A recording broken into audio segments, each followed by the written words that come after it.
सबसे पहले सब दोस्तों को अस्सलाम वालेकुम। दोस्तों मेरा नाम है अहमद नवाज़ और आप देख रहे हैं अहमद स्पीक्स यूट्यूब चैनल। तो दोस्तों इस वीडियो के अंदर बात करेंगे इंडिया क्रिकेट बोर्ड के चेयरमैन शाहरुख गंगोली ने एक बहुत बड़ा बयान जारी किया था जो कि शाहिद खान आफरीदी को कहा था और मोहम्मद आमिर के हवाले से। तो इस हवाले से पाकिस्तान क्रिकेट टीम के साबिक कप्तान शाहिद खान आफरीदी ने भी जवाब दिया है, जो कि बहुत ही अच्छे तरीके से जवाब दिया है और Pakistan cricket fans, India cricket fans के लिए बहुत अहम वीडियो है। इस वीडियो के अंदर तमाम तर तफसील बताने वाला हूं। और दोस्तों और बात कर लेते हैं कि इंडिया क्रिकेट बोर्ड के चेयरमैन शाहरुख गंगोली ने क्या कहा था। पाकिस्तान क्रिकेट टीम के साबिक कप्तान शाहिद खान आफरीदी को कहा था कि मोहम्मद आमिर के हवाले ये जो सब बातें चल रही हैं मीडिया पे, इन सब बातों को मीडिया पे ना चलाओ। शाहरुख गंगोली ने शाहिद खान आफरीदी को ये बातें कही थी कि आप एक कमरे में बैठ के पीसीबी को बुला के, मोहम्मद आमिर को बुला के साथ में मशवरा करें और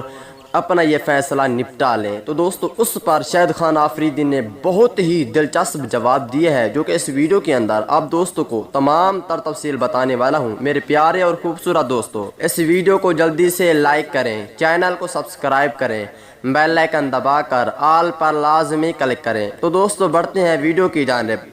शाहिद खान आफरीदी ने कौन सा दिलचस्प जवाब दिया वो आप दोस्तों के साथ शेयर करने वाले हैं। तो दोस्तों पाकिस्तान क्रिकेट टीम के साबिक कप्तान शाहिद खान आफरीदी को कौन नहीं जानता। शाहिद खान आफरीदी को पाकिस्तान, इंडिया, हर मुल्क के लोग जानते हैं। वो बहुत ही अच्छा खिलाड़ी था और उसके फैंस पूरी दुनिया में मौजूद हैं। और क्या आप उसके फैंस हैं? नीचे कमेंट सेक्शन में लाजमी बताएं।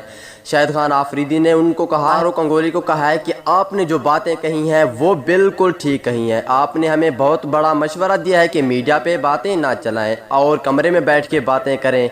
ये मशवरा बहुत ही अच्छा है। अगर ऐसे मशवरे हमें भी चाहिए और भी दिया करो। सीरीज़ें हो ना हो लेकिन मशवरे बहुत ही अच्छे होते हैं। अगली वीडियो तक इजाज़त दीजिए। अल्लाह हाफ़िज़।